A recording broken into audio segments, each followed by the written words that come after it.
मित्रों नमस्कार। Third eye and soul YouTube channel और फेसबुक पेज से मैं अरविंद नाथ तिवारी बोल रहा हूं। इस चैनल और पेज पर आप सभी मित्रों का हार्दिक अभिनंदन और स्वागत। मित्रों, आज का जो वीडियो मैं बनाने जा रहा हूं वह वीडियो का विषय है, क्या ध्यान के दौरान भविष्य दिखाई पड़ता है,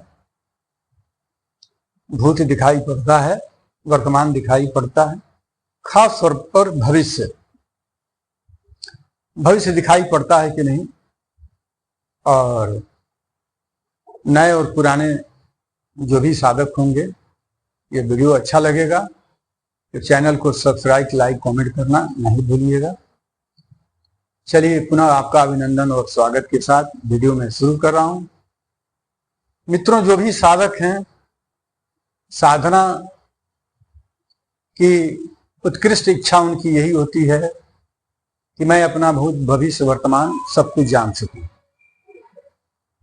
तो बहुत ध्यानी होते हैं, ध्यान के दौरान देखने का प्रयास करते हैं, उनको अपना भूत दिखाई पड़ जाता है, वर्तमान भी थोड़ा बहुत दिखाई पड़ जाता है, लेकिन भविष्य दिखाई नहीं पड़ता है।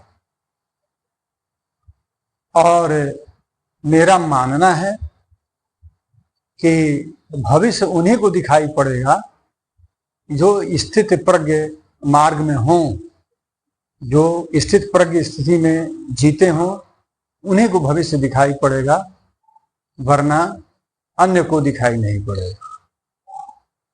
क्योंकि ध्यान के दौरान जो थर्ड आई खुलती है, ध्यान के अंतिम 5 स्टेज के बाद, तो आध्यात्मिक होने पर वो थर्ड आई खुलती है और मोह माया से ऊपर उठ करके जब आध्यात्मिक ऊर्जा जुटती है शरीर में, तब उस मुकाम पर व्यक्ति पहुंचता है। 7 चक्रों की उद्भेदन करने के बाद, उसकी यात्रा करने के बाद, तब जाके व्यक्ति कुंडलिनी माता के आशीर्वाद से सहस्रार पर पहुंच करके तब जाके अपनी आज्ञा चक्र के माध्यम से थर्ड आई खुलता है। थर्ड आई खुलती है साधक को। इस दौरान अनेक कष्ट का दौर सहन करना पड़ता है, चाहे वो शारीरिक पीड़ा हो, मानसिक हो, आर्थिक हो, शारीरिक हो।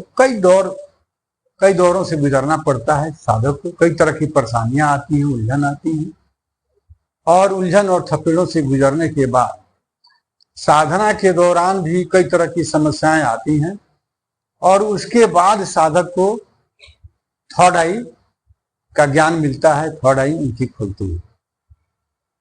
तो बहरहाल यह जान लीजिए कि थर्ड आई और खुलने के बाद ध्यान के दौरान क्या उनको भविष्य दिखाई पड़ता है, प्रश्न यह उठता है। बहुत सारे साधकों का यह जवाब आएगा कि अभी हमको दिखाई नहीं पड़ता है। पुराने से पुराने साधक हैं, उनसे पूछिए कि आपको भविष्य अपना दिखाई पड़ता है।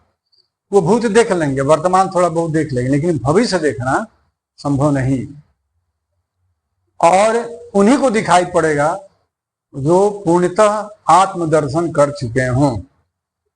आत्मदर्शन किनको होता है? जो स्थित प्रज्ञ का जीवन जीते हैं, उन्हीं को आत्मदर्शन होता है। और जिनको आत्मदर्शन, आत्मबोध हो गया रहता है और अपने जीवन में अक्षरशः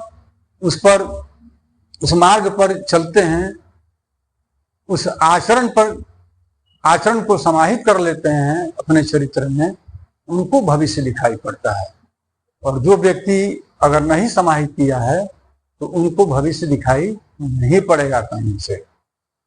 क्योंकि थर्ड आई खुलना एक आध्यात्मिक आदमी की खुल सकती है, आध्यात्मिक ऊर्जा मिलेगी, उसकी थर्ड आई खुल जाएगी, वह देख सकता है। लेकिन जब तक पूर्ण रूप में स्थित प्रज्ञ नहीं हो जाता है, तब तक उसको प्रकृति भविष्य से वंचित ही रहती है। उसको भूत दिखा देगी, वर्तमान के दौर में वो दिखाएगी, समझाएगी, बताएगी, लेकिन पूर्णतः भविष्य से उसको वंचित कर देती है। तो स्थित प्रज्ञ कौन है?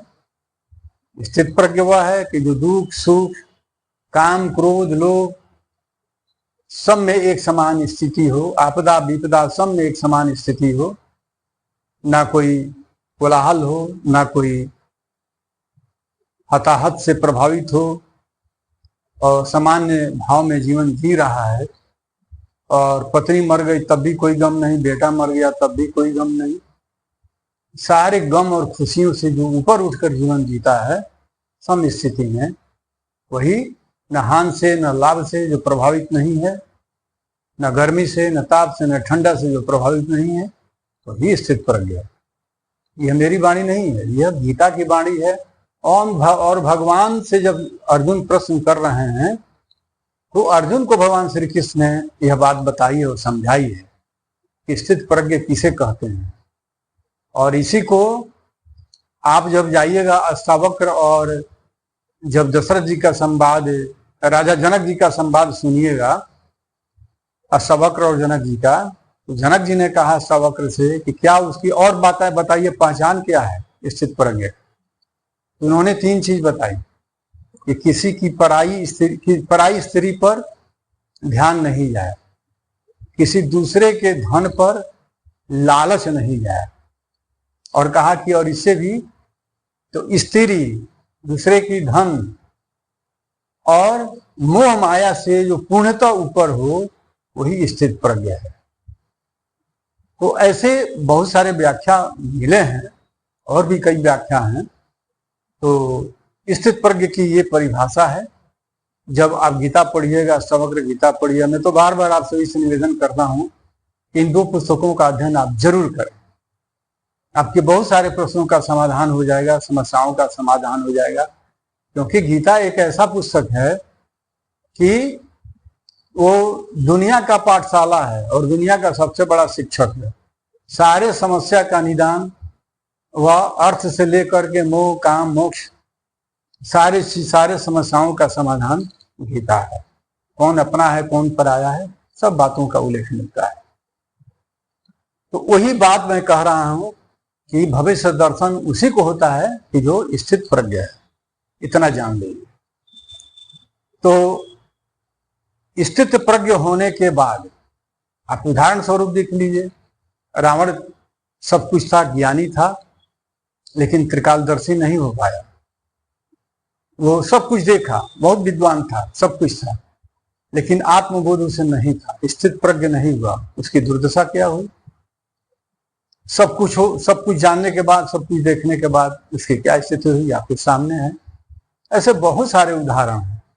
कई आप राक्षसों को देखिएगा कि बैठे बैठे वो बहुत दूर की चीज देख लेते हैं। आज भी कई दुष्ट लोग हैं, साधना के बल पर वो दूसरे को सता देते हैं, दूसरे को मार देते हैं, ये सब कर्म कर लेते हैं।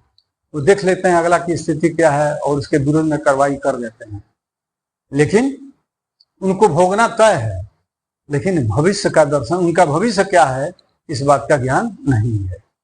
और जो स्थित प्रज्ञ जीवन में जीने वाला है, उसको भूत भविष्य और वर्तमान सभी तीनों काल दिखाई पड़ते हैं, तीनों काल का दर्शन करता है।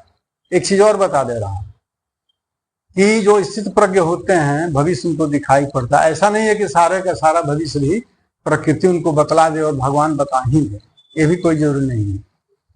अगर 100, ये जान लीजिए कि 100 पेज का अगर पृष्ठ है, आपके एक पुस्तक में 100 गो भविष्यवाणी अगर लिखी गई है ईश्वर के द्वारा, तो जो चुनिंदा भविष्य होगा वही ईश्वर और प्रकृति दिखाते हैं।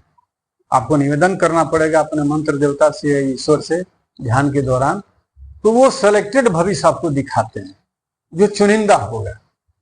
आप कष्ट के लिए कहिएगा मेरा भूत क्या है, मेरा वर्तमान क्या है, तो सब चीज जो सिलेक्टेड है वही दिखाते हैं। भूत कई तरह का चीज दिखाई पड़ जाएगा, जन्म जन्मांतर का चीज दिखाई पड़ जाता है, कई जन्मों का चीज दिखाई पड़ जाता है, एकदम फिल्म की भांति लगता है स्क्रीन बोर्ड पर आ रहा है जा रहा है। लेकिन वही भविष्य की जब बात आती है तो भविष्य आ रहा है जा रहा है, बहुत सारी चीज नहीं दिखाई पड़ते हैं, गिने चुने चीज दिखाई पड़ते हैं। तो मित्रों मैं कहूंगा कि स्थित प्रज्ञ बनिए और स्थित प्रज्ञ के आचरण पर चलिए। और यह तभी संभव है कि जब आप गुरुमुख हों, गुरु के सानिध्य में चलिए, और बगैर गुरु के आशीर्वाद का यह संभव भी नहीं है। और मैं मानता हूं कि ईश्वर की कृपा, गुरु की कृपा होनी चाहिए, तभी आप कुछ भी बन सकते हैं। क्योंकि अपने बस का न स्थित प्रज्ञ है, न एक साधारण मनुष्य है। केवल ईश्वर के प्रति समर्पण होना, कर लेना, निष्ठा रखना, ये बहुत बड़ी बात है। और ऐसा अगर करते हैं तो ये जान लीजिए आपका जो रुझान है वो ईश्वर आपको अपने प्रति आकर्षण कर लेते हैं, बुला लेते हैं और व्यक्ति हो जाता है। ये अर्थात ईश्वर की कृपा से ही और गुरु की कृपा से होती है। चलिए, वीडियो लंबा होता चला जा रहा है। मैं निवेदन करूंगा कि वीडियो अगर अच्छा लगे, बढ़िया लगे तो चैनल को सब्सक्राइब, लाइक, कमेंट जरूर कीजिएगा। और हाँ, इस निवेदन के साथ किसी को अपना ऑरा दिखाना हो या अपने घर के विषय में जानकारी लेनी हो तो डिस्क्रिप्शन में मेरा व्हाट्सएप नंबर है, वहाँ व्हाट्सएप मैसेज करके पहले आप समय ले लें, उसके बाद आपकी समस्या का निदान मैं कर सकता हूँ। इन्हीं बातों के साथ जय माँ गायत्री, हर हर महादेव, जय बजरंग बली।